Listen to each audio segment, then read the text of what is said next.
Hello दोस्तों, बहुत बहुत स्वागत है आप सबका सब्जेक्ट वेंचर के इस नए वीडियो में, जिसमें आज हम आईसीएसई बोर्ड के हिंदी विषय से संबंधित भेड़ें और भेड़िए नामक कहानी का एक्सप्लेनेशन और उसके सारांश की व्याख्या करेंगे।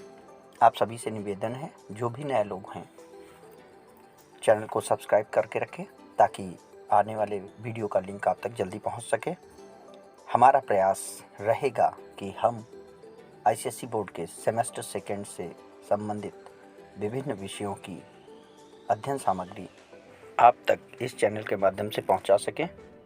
आपसे निवेदन है कि आप चैनल के साथ जुड़ें और हमारा उत्साहवर्धन करें ताकि आगे आने वाले समय में हम और बेहतर वीडियो आपके सामने प्रस्तुत कर सकें।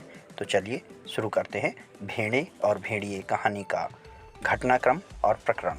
राजनैतिक परिदृश्य से संबंधित यह व्यंग्य है, जिसमें यह दिखाया गया है कि सामान्य और साधारण व्यक्ति किस प्रकार अपने आप को सुरक्षित रखने के उद्देश्य से बहकावे में आकर खुद उस व्यक्ति को अपना प्रतिनिधि चुनते हैं जो अपनी स्वार्थ सिद्धि के लिए सामान्य जनता के हितों को बलि देते रहते हैं।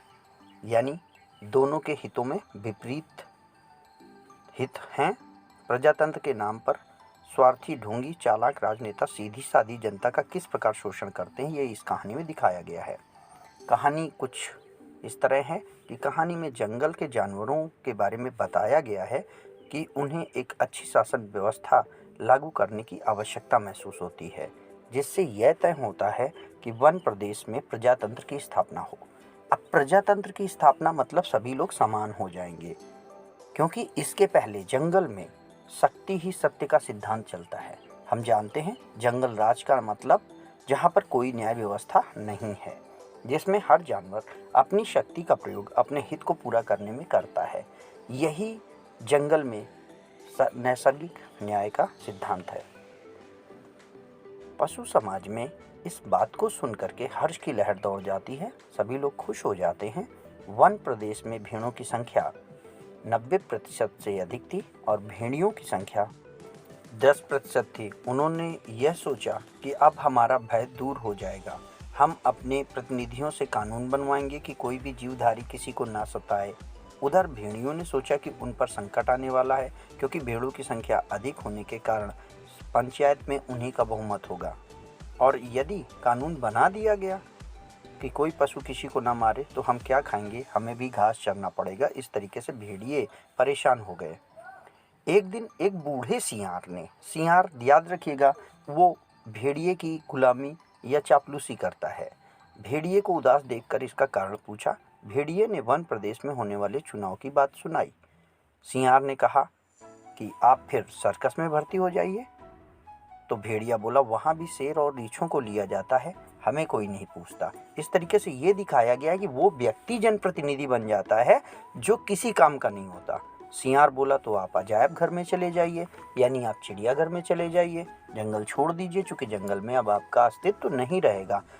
सियार ये दिखाना चाहता है कि आप किसी काम के नहीं हैं। और भेड़िए ने कहा, वहाँ भी जगह नहीं है, सुना है वहाँ तो आदमी रखे जाते हैं।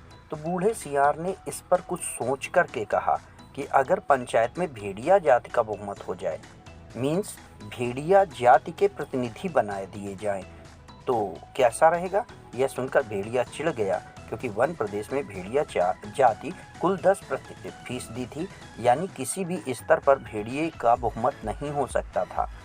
लेकिन चूँकि जनसामान्य है, उसको किसी भी तरीके से बरगलाया और फुसलाया जा सकता है।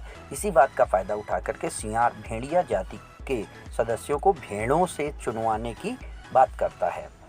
बूढ़ा सियार बोला, मुझे एक दिन का समय दीजिए, कल तक कोई न कोई योजना बन जाएगी, मगर एक बात है, आपको मेरे अनुसार कार्य करना पड़ेगा। मुसीबत में फंसे भेड़िए ने उसकी बात मान ली। दूसरे दिन सियार अपने 3 सियारों को लेकर के आया। ये तीनों रंगे हुए थे, एक पीले रंग में, दूसरा नीले रंग में और तीसरा हरे रंग में रंगा था। बोला, ये तीनों आपके चुनाव का प्रचार करेंगे, अर्थात ये रंगे हुए व्यक्ति हैं। अब जो रंगे हुए व्यक्ति हैं, इसका मतलब वो अपने वास्तविक हकीकत में नहीं हैं, वो कुछ दूसरे स्वरूप को लेकर के आए हैं। समाज में भी यही होता है। बूढ़े सियार का भी रूप बदला गया। मस्तक पर तिलक लगाया, गले में कंठी माला पहनाई, मुंह में घास के तिनके इस प्रकार से लगा दिए जैसे कि वह घास ही खाता हो, और कहा कि सभा में पहुंचने पर आंखों को ऊपर मत उठाना, कुछ मत बोलना और किसी भेड़िए के बच्चे को मत खा जाना। बूढ़े सियार ने बताया, पीला वाला सियार विद्वान, विचारक, कवि और नीला वाला नेता और पत्रकार है, जबकि हरा सियार धर्मगुरु है। इस तरीके से हम देखते हैं तो जनप्रतिनिधियों के बारे में जो भ्रामक प्रचार किए जाते हैं, उन्हें समाज में अच्छा बताने का काम जो करते हैं, वो लोग कवि, पत्रकार, नेता और धर्मगुरु होते हैं, जो सामान्य जनता के मन को भ्रमित करते हैं। चारों सियार भेड़िए की जय बोलते हुए भेड़ों के झुंड के पास आए। भेड़िए को देख करके भेड़ें डर गईं। बूढ़े सियार ने उनसे कहा, डरो मत, भेड़िया राजा अब संत हो गए हैं, उन्होंने हिंसा छोड़ दी है और उनका हृदय परिवर्तन हो गया है। अब वे आप लोगों की सेवा करना चाहते हैं। तीनों रंगे सियारों के बारे में बूढ़े सियार ने कहा, ये इस लोक के वासी नहीं है, स्वर्ग लोक से आए हुए देवता हैं, यही आपको सिखाएंगे। बूढ़े सियार ने समझाया कि जब कभी भी ये लोग कुछ बोलते हैं तो वे भेड़िए को प्रणाम कर रहे हैं। तीनों रंगे सियारों ने अपनी अपनी तरह से भेड़िए का गुणगान किया और बताया कि भेड़िए के चुनने पर किस प्रकार से भेड़ों का भला होगा। चुने जाने पर भेड़िए ही भेड़ों की रक्षा कर सकेंगे। भेड़िया अब संत और परोपकारी दानी बन गया है, इसलिए उसका चुनाव किया जा सकता है। चुनाव हुआ और भेड़ियों ने चुनाव जीता। भेड़ों ने भेड़ियों को चुन करके पंचायत में अपना जनप्रतिनिधि बनाकर भेजा, जैसा कि सामान्य जनता करती है कि राजनेता उसको हित देखेंगे। पंचायत में भेड़ों की भलाई के लिए जो पहला कानून बनाया गया, यहाँ पर भेड़ों की भलाई शब्द को व्यंग्योक्ति के तौर पर अलग तरीके से लिया जाए, भेड़ों की भलाई के लिए, जबकि ओरिजिनल में वह शब्द उनके खतरे के लिए था कि हर भेड़िए को सवेरे नाश्ते में एक भेड़ का मुलायम बच्चा दिया जाए, दोपहर को भोजन में एक पूरी भेड़ दी जाए और शाम को आधी भेड़ दी जाए। इस प्रकार कहानी में भेड़िए को अपना रक्षक समझकर चुनने वाली भेड़ों ने चुना और भेड़िए, जो कि उनके सबसे बड़े दुश्मन थे, वो उनके जनप्रतिनिधि बन जाते हैं। कहानी का क्या उद्देश्य है? भेड़ें और भेड़िए कहानी का उद्देश्य प्रजातंत्र में धोखेबाज, झूठे, ढोंगी, चालाक राजनेताओं की पोल खोलने के लिए भेड़ें और भेड़ियों को प्रतीक के रूप में रख करके राजनीतिक धोखेबाजी और स्वार्थ सिद्धि को बताना कहानी का उद्देश्य है। बताना चाहती है कहानी कि समाज में भी ऐसा ही होता है। भेड़ें सीधे साधे व्यक्तियों का प्रतीक हैं, क्योंकि चालाक, स्वार्थी और धोखेबाज राजनेताओं के बहकावे में आकर उनको अपना नेता चुनते हैं और चुने जाने पर भेड़िए राजनेता अपना स्वार्थ सिद्ध करते हैं, भोली भाली जनता का शोषण करते हैं और इस प्रकार कहानी बदल जाती है। कहानी का सारांश कुछ इस तरह है कि एक बार वन पशुओं ने निश्चय किया कि जंगल प्रदेश में भी प्रजातंत्र होना चाहिए, यानी सबकी सहमति से सरकार का चलना होना चाहिए। ऐसी सरकार की स्थापना हो। पशु समाज शाकाहारी जानवरों में खुशी और संतोष महसूस किया जाता है। भेड़ों का सोचना था कि अधिक संख्या होने के कारण वे उनकी पसंद के लोग चुने जाएंगे, क्योंकि उनकी संख्या अधिक थी। यानी जैसा कि हर चुनाव में समाज में होता है, व्यक्ति को ये लगता है कि अब आगे आने वाले चुनाव में अच्छा राजनेता चुना जाएगा जो समाज का ध्यान रखेगा। उनका डर और भय समाप्त हो जाएगा। भेड़ियों, जो कि मांसाहारी जानवर थे, के लिए संकट आने वाला था, क्योंकि अब वे अपना शिकार नहीं कर पाएंगे। बूढ़े सियार द्वारा भेड़िए से उदासी का कारण पूछने पर उसने अपनी चिंता जताई और कहा कि अब नई सरकार बनेगी और शिकार करना मान्य नहीं होगा, यानी किसी जानवर को मार करके खाना अब उचित नहीं होगा, ना वैध रह जाएगा। इसलिए जंगल में मांसाहार नहीं मिलेगा और जंगल छोड़ने के अलावा कोई भी चारा नहीं है। तो इस तरीके से भेड़िए अपने अस्तित्व पर संकट देखते हैं। बूढ़े सियार ने उसे सर्कस और अजायब घर में जाने की सलाह दी। भेड़िया बोला, सर्कस में शेर और रीछ को लेते हैं भाई, अजायब घर में भी जगह नहीं है, क्योंकि सुना है अब वहाँ तो आदमी रखे जाते हैं। बूढ़े सियार ने कहा कि यदि आप मेरे कहे अनुसार कार्य करें तो पंचायत में आपका बहुमत सिद्ध हो सकता है। यहाँ पर सियार के रूप में उन लोगों को दिखाया गया है जो राजनेताओं की चापलूसी करते हुए जनता के समक्ष अपने को उनका प्रतिनिधि बताते हैं। भेड़िया कोई रास्ता ना देख करके यह बात मानने को तैयार हो गया कि किसी भी तरीके से मेरी सरकार बने। अगले दिन बूढ़ा सियार 3 सियारों को लेकर आता है जो रंगे हुए थे, एक पीला, दूसरा नीला, तीसरा हरे रंग में। उन्होंने बताया कि ये रंगे सियार आपका प्रचार प्रसार करेंगे।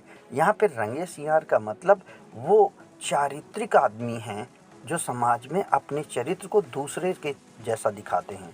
बूढ़े शेरिये का भी मस्तिष्क पर तिलक लगाकर कंठी पहनाई गई, मुंह में पान के तिनके खोस दिए गए ताकि संत रूप हो सके। सियार ने भेड़िए की 3 बातों को ध्यान रखने को कहा। भेड़िए से ये 3 बातें बताई गई कि आपको ये 3 बातें ध्यान देनी हैं। पहला, हिंसक आँखों को नीचे की ओर रखना है, ऊपर नहीं उठाना, हमेशा ज़मीन की ओर देखना है, कुछ नहीं बोलना है, न किसी भीड़ की तरफ ध्यान देना है। बूढ़े सियार ने रंगे सियारों का परिचय दिया। पीला सियार विचारक कवि लेखक है जो भेड़ों को सही गलत बताकर भेड़िए का पक्ष रखेगा। सियार विचारक कवि और लेखक है जो भेड़ों को सही गलत बताकर भेड़िए का पक्ष रखेगा। नीला सियार नेता, पत्रकार और भेड़ों को अधिकार के बारे में बताएगा, कर्तव्य बताएगा और भेड़िए को चुनने को कहेगा। हरा सियार धर्म गुरु है जो भेड़ों को धर्म के नाम पर प्रभावित करेगा और ये तीनों मिलकर के भेड़िए के पक्ष में जनमत तैयार करेंगे, यानी भेड़ों को वोट देने को कहेंगे। बूढ़ा सियार तीनों सियारों को लेकर के और भेड़िए को लेकर चल देता है। जब भेड़ियों ने देखा तो वे डरकर भागने लगी। सियार ने कहा, भेड़िया राजा अब संत हो गए हैं, उन्होंने हिंसा छोड़ दी है। अपनी जाति के भेड़ों पर जो अत्याचार हुआ है किए हैं उसके कारण इनका माथा लज्जा से झुक गया है। रंगे सियार ने अपनी अपनी तरह से भेड़िए के पक्ष में खूब प्रचार किया और भेड़ों से भेड़िए को वोट देने का आग्रह किया। भेड़ें उनकी बातों में आ गईं या भेड़ें उनकी बात मान लेती हैं और चुनाव में भेड़िए को अपना रक्षक समझ करके अपना प्रतिनिधि चुन लेती हैं। पंचायत के चुनाव में अपने हितों की रक्षा के लिए भेड़ों ने भेड़ियों को चुना। पंचायत में भेड़ियों ने भेड़ों की भलाई के लिए पहला कानून बनाया कि हर भेड़िए को सवेरे नाश्ते में एक भेड़ का मुलायम बच्चा, दोपहर में पूरी भेड़ और शाम को आधी भेड़ दी जाए। इस प्रकार भेड़ों ने खुद ही अपने भक्षकों को दूसरे के समझाने पर चुना। ठीक उसी प्रकार से सामान्य जनता अपने जनप्रतिनिधियों को चुनती है जो बाद में प्रतिकूल व्यवहार होने पर ठगा महसूस करती है। इस कहानी में यह बताया गया है कि हर चुनाव से पहले सामान्य जनता की सोच कुछ दूसरी होती है, जबकि चुनाव आने पर सामान्य लोगों के पक्ष में आकर के वे अपना मतदान कर देते हैं। Thank you friends watching the video. मैं आप सबसे निवेदन करूंगा कि आप वीडियो अच्छा लगा हो तो इसे लाइक करें, अपने दोस्तों तक शेयर करें और चैनल को सब्सक्राइब करके रखें ताकि आपको हर वीडियो का नोटिफिकेशन पहले मिल सके। आगे आने वाले समय में हम आपको बहुमूल्य और उपयोगी वीडियो इस चैनल पर उपलब्ध कराते रहेंगे। धन्यवाद।